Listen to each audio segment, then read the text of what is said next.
Suppose I were to ask you to name a famous Jewish woman who studied with Martin Heidegger in Marburg in the 1920s. I'm guessing that most of you did not have Nehama Leibowitz in mind. When it comes to Nehama, fabled Torah teacher from Jerusalem, modest in dress, devout in her practice of halacha, inimitable in her command of Jewish scholarship, descriptions abound. Much less has been said about Leibowitz's early years in Germany. And yet, there's much to say. For example, her intensive study of philology at universities of Berlin and Marburg, or the courses she took with some of the greatest Protestant Bible scholars. And yes, her philosophy studies with Heidegger, but also with the young Gadamer and with Karl Löwit. These are tantalizing connections, many of which were deeply formative to Leibowitz's thought. In this talk, I would like to focus on one particular aspect of her German education, her dissertation at Marburg on Yiddish Bible translations, because it lies right at the source of a unique and underexplored exegetical device that is ubiquitous in Leibowitz's mature writings and that I want to interest you in today. So I will first spend a few minutes on the dissertation, and then with the help of an example, introduce you to Leibowitz's Comparative Bible Translation Exegesis. I hope to show three things. Number one, while others have used Bible translation as interpretation, Leibowitz developed a rigorous, if unformulated method for comparing translations that amounts to a novel hermeneutic. Number two, that method, which for the sake of analysis I distill into 4 distinct pillars, has its roots in the Marburg dissertation. And finally, that this translation hermeneutic, as conceived and employed by Leibowitz, offers a way of going beyond traditional exegetical analysis. Non multa sed multum. That's how Leibowitz's Doktorvater, Karl Helm, describes her dissertation. Only 87 pages long, Helm deems it ein wichtiger Beitrag zur jüdischen Geistesgeschichte. Although the dissertation has been largely forgotten since its publication in Germany in 1931, it indeed makes a significant contribution in thinking about the relationship between text and translation of the Bible. In addition to subjecting 5 early Yiddish versions of Tehillim to a detailed philological analysis in the style popular among Helm and his colleagues, the dissertation tells 2 stories. The first is the story of Judaism's ambivalent stance towards Bible translation, and the second is a broad stroke sketch of the history of these translations. According to Leibowitz, the peculiar diction of early Yiddish Bibles, word for word to the point of being unintelligible without the original, had its source in 2 divergent attitudes toward Bible translation, both of which appear in the rabbinic literature. One was an outright rejection. Take, for example, the passage in Tractate Sophrim that likens the day the Septuagint was completed to the day the golden calf was formed, meaning the day that Israel committed their most grievous sin. Why such strong opprobrium? Because, so Leibowitz, to translate means to change, and to change even one of the divinely pronounced letters or silences is a form of blasphemy. What is more, according to Rabbi Akiva and his school, the Bible's message is locked in its language. It follows that the Bible cannot be translated into another language without introducing erroneous meanings. In light of the rabbinic concern about severing the form and content of the divine message and recasting this content into an alien form, the comparison to the golden calf becomes apt. The act of Bible translation, conceived as a way to serve God, misses its mark and becomes antithetical to that service. The analogy of translation to idolatry also encapsulates a second, more abstract rabbinic fear. Even an inspired translation, or perhaps paradoxically, especially such a translation, can spell great danger. The closer the translation comes to the original, the greater the risk that it will usurp the singular place of the divinely spoken word and replace it with a mere human replica. However, Leibowitz continues, this is only one side of the rabbinic coin. Other sources reveal an entirely different posture on the topic of Bible translation. Shnai Mikra Be'echad Targum, the Talmud's injunction to read the weekly Torah portion twice in the original and once in translation is a case in point. Another Tannaitic passage calls for the reading of the translation for the benefit of women and children. Aside from the fact that the irony of this insult must not have been lost on Leibowitz, a female and soon to be among the most erudite Bible scholars of her generation, there's an important takeaway here. That is that Bible translation has always been regarded as a didactic and ritualistic necessity and is therefore not only tolerated, but even commanded. Leibowitz describes the emergence of the Meturgeman, who would recite a simultaneous translation while the Torah was being read. However, as a concession to the misgivings expressed in the Talmud, this translation was by design strictly oral and choppy. The Meturgeman was forbidden from translating more than one verse of the Pentateuch at a time. So it's verse translation, verse translation. Eventually, of course, written translations became widely used. However, at first, Leibowitz argued, even written translations retained an oral quality, tracking the Hebrew text nearly word for word. This Leibowitz belief was the key to understanding the strange early Yiddish Bible translations. They were never conceived as freestanding, independent works. They were meant to be nothing but echoes and shadows of the original text. In parallel to this conceptual analysis, Leibowitz also traces the history of translations. She starts with Aquila, a near mirror image of the Hebrew original. Aquila's translation drew praise from the rabbis. For centuries following, Jewish Bible translators, seeking similar approval, strove to imitate his style. The first major inflection point in Leibowitz's telling comes with the publication of Mendelssohn's translation. Leibowitz casts Mendelssohn's translation in a harsh light. She accuses him of abandoning the form of the Masoretic text in order to achieve an elegant German Jewish Bible, thereby upsetting the fragile balance between the necessity of translation and the fear of transgression. But this is not where Leibowitz ends her story. Leapfrogging dozens of German Jewish translations, such as those of Jolson, Zunz, Philippson, and even Hirsch, Leibowitz draws a straight line from Mendelssohn to the then fledgling Buber Rosenzweig translation. In Leibowitz's telling, Buber and Rosenzweig set out to fix what Mendelssohn broke, return orality and detailed attention to every nuance of the Masoretic text, and restore the union of content and form. However, performing a Hegelian-style Aufhebung, Leibowitz notes that Buber and Rosenzweig did not simply revert to the old word-for-word style of the Yiddish Bibles, nearly incomprehensible to the German ear. Instead, Buber and Rosenzweig made it their goal to let the Hebrew word resound from within the German. In the last few pages of the dissertation, Leibowitz showcases several particularly resonant Buber-Rosenzweig translations. When she speaks of the Gefühlsgehalt, the emotional content in the biblical text that Buber and Rosenzweig managed not only to preserve, but also to bring to the fore with what she calls their daring translation, one can sense the bridge from Leibowitz's past to her future thought. On the one hand, implicit in her words is the influence of the German Romantics, who she undoubtedly encountered in her time at the university, perhaps honed in the course with Leibowitz on Humboldt's philosophy of language. The notion that language is constitutive of thought and can reveal new meanings, the idea that any particular language is biegsam, like Schleiermacher says, it can expand to accommodate another language within it, and the importance that therefore the Romantics placed on translation as a creative medium all stand in the background here. On the other hand, it is also here that one can sense the cease, if only in gestation, of the idea that hearing the biblical word reflected in a foreign language can reveal something novel or concealed in the original, which lies at the root of Leibowitz's later Comparative Bible Translation Exegesis. So now let's fast forward by 20 years and move from Marburg to Jerusalem. I'm just going to share my screen with you quickly.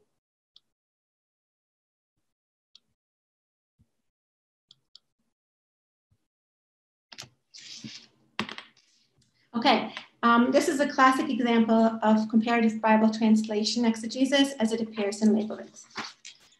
Leibowitz plucks one verse from the biblical text. Here it's 24:14. And then curates an impressive array of commentators. And then, without much in the way of explanation, she will cite several different translations. This is no isolated instance. Across her two main corpora, the Gilionot and the Ionim, Leibowitz employs this type of Bible translation comparison nearly 120 times. The translations are different, the contexts very different, but there are certain hallmarks or pillars that remain constant and hold true for each such instance. Let me first state these pillars very apodictically before returning to the example and demonstrating them in the text. Number one, Leibowitz uses translations as illuminations, not as language comprehension tools. Number two, her use of translations operates within strict formal safeguards. Three, she puts translations in dialogue with traditional commentary in order to uncover additional dimensions of the biblical text. And finally, her comparisons generally highlight the unity of form and content in the biblical text. And that usually means that she favors the Buber Rosenzweig translation. Now, let's take a look at these pillars in action. Here's the example that I showed you before, but now it's in its proper context. It's taken from Leibowitz's 1950 Gillion, a worksheet on the Torah portion of Balak. The first thing we can say is that this worksheet is in Hebrew. Clearly, her audience is Hebrew speaking. And it's not just any Hebrew speaking audience, but an audience that can read complex medieval commentators, which is Leibowitz's specialty, like, for example, Abarbanel, Rashi, Ibn Ezra, Rashbam, Sforno, all in Hebrew. Why does such an audience need not one, but 3 German Bible translations of a verse originally written in Hebrew? Take a look how Leibowitz introduces the translation. Leodeh loazit, for those who speak foreign languages. 2 ideas are implicit in this address.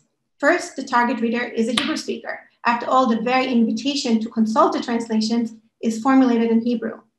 Second, those Hebrew speakers who also know a foreign language have access to another way into the biblical text.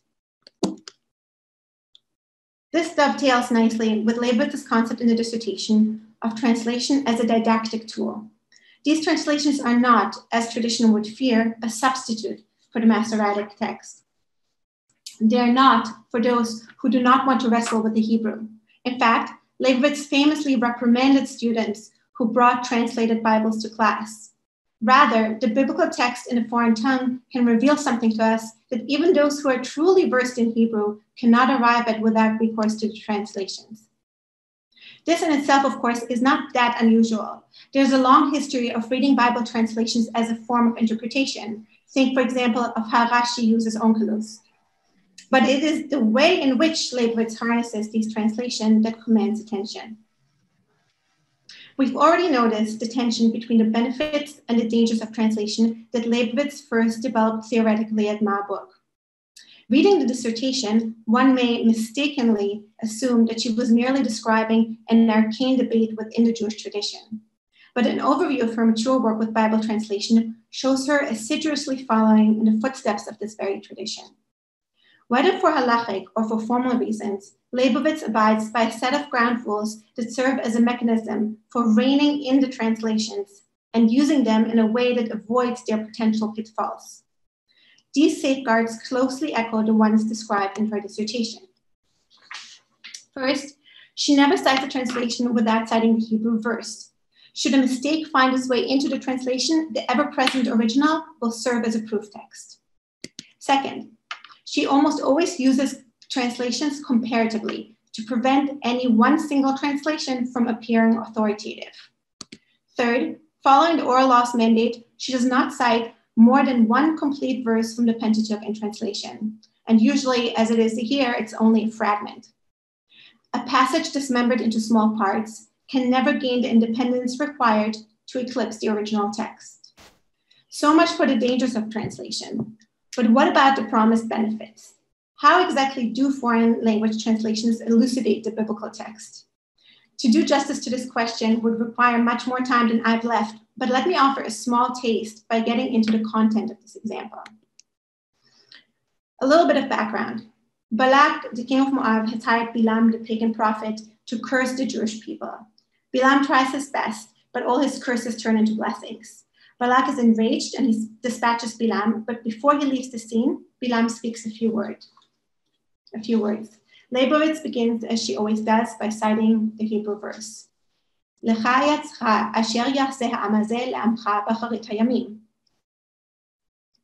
a plain reading, Bilam says to Balak, and I'm using the JPS translation here, let me inform you, Balak, of what this people, meaning Israel, will do to your people, meaning Moab, in the days to come.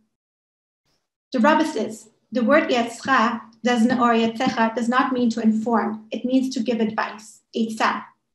Which one is it, advice or information? In response to this question, Leibowitz cites a famous midrash found in Tractate Sanhedrin. According to this midrash, Bilam tells Balak how to drive a wedge between God and Israel. The plan, described in great detail, involves sending young women to sell garments and then offer wine, and finally to sexually entice the men of Israel until they submit to idol worship. According to the oral tradition then, Bilam in fact did offer advice to Balak on how to instruct the Jewish people. This may explain the use of the words Ya'atzecha, but how exactly does this connect to the continuation? Asher yaseh ha'am hazeh le'amcha ve'acharei hayamim. Leibowitz cites a number of commentators who each explain the connection of the midrash to the plain meaning in a different way, and then she marshals the translators. Onkelos, the ancient Aramaic translation, says something like, come, let me advise you what to do and inform you what this nation will do to yours. Onkelos chooses not to choose and includes both possible meanings of Ya'atzecha, adding words to the translation that are not in the original. Rashi adopts this translation wholesale. Mendelssohn, following Ibn Ezra, translates, ich will dir Rat erteilen, wegen dessen, so dieses Volk dem Deinigen in künftigen Zeiten tun wird. I will give you advice wegen dessen, because of the terrible things that Israel will do to your nation. Mendelssohn, like Onkelos, has to insert words into the translation in order to accommodate the midrash. Hirsch does something really interesting. He plays with the syntax. Ich will dir einen Rat geben. Punkt. Was dieses Volk dann tun wird, das wird erst am Ende der Tage sein.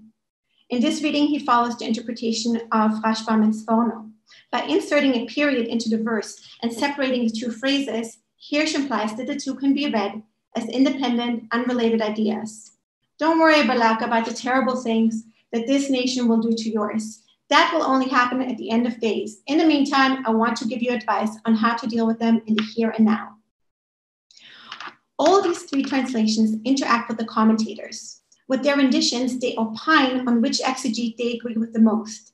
But unlike the commentators, who can only explain their ideas, the translators can actualize them directly in the text, albeit in a foreign language. The translators hold up a mirror to the commentators as if to say, here is how your understanding operates within language. Now, the translators we reviewed so far all incorporate the midrash, but perform manipulations on the Hebrew text in order to accomplish this. Not so Buber Rosenzweig. In fact, on the first read-through, one may form the impression that their translation disregards the midrash entirely. Ich will dir verraten, was dieses Volk deinem Volk tun wird in der Zukunft der Tage. This Bilam doesn't seem to offer any advice, just a plain and simple prophecy. I will reveal to you what this people will do to your people. But let us revisit the German carefully. Consider the word verraten. Yes, it means reveal, but it also contains the root word rat, which means counsel or advice. While faithfully following the form of the plain text, Buber Rosenzweig succeed in concealing the midrash in its shadow through the carefully chosen translation of one key word. The possibility of such a translation in the target language opens a new portal to the biblical text. The very fact that a foreign language can resound with the pshat and the midrash at the same time is in itself a statement on the connection between scripture and oral transmission. It is, to reach back to Leibowitz's old professor at Marburg, as though language itself is speaking to us through the translation. Die Sprache spricht. The commentators speak about the Bible. The translators, however, speak the Bible. Leibowitz consults translations mostly after traditional interpretations have reached certain linguistic limits. Because the translations are in foreign languages and therefore perforce change the Bible, they have the critical distance required for interpretation. But because they speak the Bible directly out of their own languages, they carry an immediacy that is denied to traditional exegesis. This is especially true of translations that honor the unity of form and content. When reading and listening to a verse in different language alongside the Hebrew text, one may detect anomalies that lie concealed in the original. One may validate or discredit an interpretation, depending on whether it can convincingly resound in other languages. Hearing it reflected with a different sound can highlight or heighten the impact of a poetic passage. This is by no means an exhaustive list. There is much that is left to explore about comparative Bible translation exegesis, and this untapped potential is perhaps its greatest contribution. Thank you.